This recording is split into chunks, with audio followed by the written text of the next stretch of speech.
Não consigo discernir, como já fizeram milhares de vezes, a pessoa vir para tirar uma foto comigo e pegar aquela foto e desgraçar com a minha vida na rede social. Como eu fui pregar na igreja, eu estava entrando dentro do carro e indo para minha casa. Vi um menino, bateu, chorou. Você pode tirar uma foto comigo? Eu falei, posso? Levantei do carro, tirei uma foto com ele. Ele pegou essa foto, jogou no TikTok e colocou a música Eu e o Diabo. A foto tá com 2 milhões, quase 3 milhões de curtidas. Eu e o Diabo. Nós dois, lado a lado. O diabo nem sempre existiu enquanto uma figura mitológica cristã. Ele nasce principalmente entre os séculos 12 e 14, principalmente na Europa Ocidental, na França e na Inglaterra, e eu estou usando como base para falar sobre isso o artigo Percursos do Diabo e seus papéis nas igrejas neopentecostais. Esse artigo é do Jorge Leite, é de Suede e do André Ricardo de Souza. Oi, tudo bom? Meu nome é Vinícius Siqueira, sou mestre e doutorando em Educação e Saúde pela Unifesp. Aqui eu falo de análise do discurso e teoria social. É interessante pensar que o diabo ele era visto não como essa coisa poderosa que está desafiando Deus, mas como uma figura muitas vezes estúpida e fracassada. Impotente para tentar desafiar Deus e também para tentar ludibriar nós, seres humanos. Mas a igreja evangélica, neopentecostal principalmente, vai tomar isso de outra maneira e eu vou falar sobre isso. Os autores do artigo vão dizer que é justamente a partir da experiência com o Oriente que o Ocidente, a Europa Ocidental, na verdade, vai começar a construir certas figuras míticas, malvadas do diabo, do demônio. E a Igreja Católica, por sua vez, compreende que ali nasce uma outra justificativa para sua existência, que é a proteção dos seres humanos contra o diabo. E aos poucos, passando pela Idade Média, indo até o início da modernidade, a figura do diabo se torna meio que o negativo de Deus, né? Meio que a oposição de Deus. Ou seja, ele deixou de ser uma figura estúpida e passou a ser uma figura poderosa.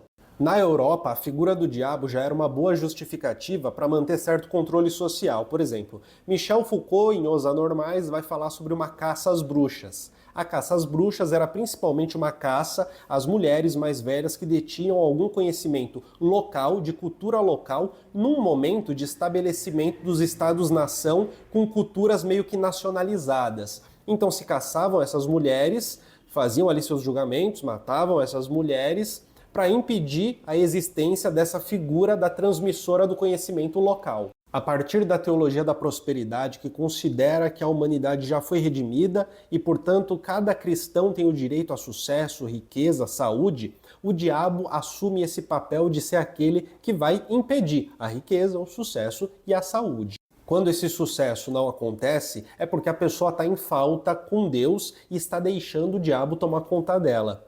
E pagar o dízimo é uma das formas de estar quites com Deus. Dentro da literatura neopentecostal, Edir Macedo tem um nome muito forte. No livro dele, Mães de Santo, ele meio que começa a delinear o diabo na figura dos santos do candomblé, da umbanda e por aí vai.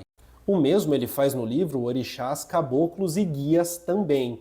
Também faz esse delineamento das figuras das religiões com tradição afro do Brasil, meio que ali se situam os demônios e lá eles ficam delineados.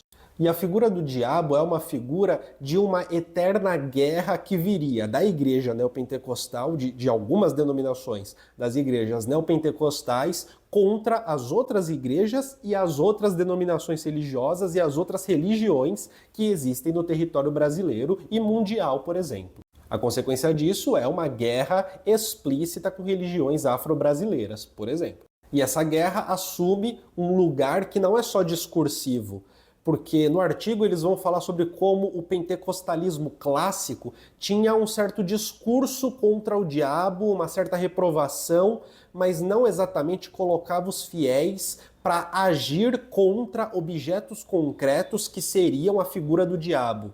E isso no neopentecostalismo começa a acontecer, em que os fiéis e as denominações, na prática, vão destruir terreiros de Umbanda, por exemplo, e forçar a conversão daquelas pessoas que fazem parte de religiões afro-brasileiras. Deixa eu aproveitar e mandar um recadinho rápido. Participe da comunidade do Colunas Tortas, tenha acesso ao nosso grupo exclusivo do WhatsApp, em que a gente troca uma ideia sobre crítica social, teoria social, algo mais próximo, a gente se diverte junto e tem acesso a vídeos exclusivos e a todas as lives que acontecem aqui no Colunas Tortas. Assim você contribui para o canal continuar vivo, contribui para que eu continue fazendo esse trabalho e ganhe acesso a elementos exclusivos só para membros. Agora bora continuar com o vídeo. O diabo da IURD e o diabo das denominações neopentecostais, das igrejas neopentecostais, geralmente é associado àquele que está causando algo que vai contra o bom desenvolvimento da igreja ou de um destino do bom cristão. E isso é muito interessante porque, assim, no artigo eles também colocam como que alguns membros da Igreja Universal do Reino de Deus que entraram na política e depois foram pegos no esquema do mensalão e no esquema das sanguessugas, como que para retirá-los da associação com a igreja foi necessário demonizá-los, dizer que o demônio estava tomando conta do corpo deles. E isso daqui é sensacional, porque geralmente a Igreja Católica, quando vai falar do demônio que toma conta do corpo e usa do exorcismo, a Igreja Católica faz disso algo muito solene, algo que é muito raro. Poucas pessoas podem exorcizar. Geralmente é uma pessoa específica que tem ali o conhecimento específico, que é autorizado por uma instância superior e aí vai até o local para fazer um exorcismo. E também nos documentos da Igreja Católica está muito bem escrito que é para tomar cuidado com isso, porque às vezes o que parece ser um mal espiritual, parece ser uma possessão, algo desse sentido, na verdade é um mal psiquiátrico. Está escrito documentalmente. Isso faz com que haja um afastamento entre os sujeitos com a religião.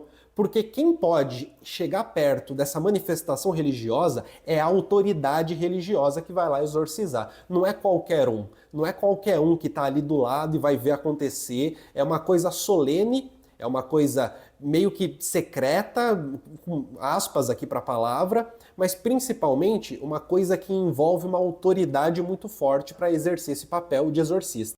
Já nas igrejas neopentecostais, a prática religiosa convém a uma aproximação dos fiéis com a religiosidade do dia a dia, ao tornar o demônio, é provável que ele esteja no seu corpo nesse momento. E por sua vez, meio que qualquer líder religioso, qualquer um de qualquer pequena igreja pode fazer um exorcismo e estar tranquilo. O que gera uma popularização desse sentimento religioso, desse sentimento de pertencimento e uma popularização da relação dos indivíduos com o Deus e com o diabo, por exemplo.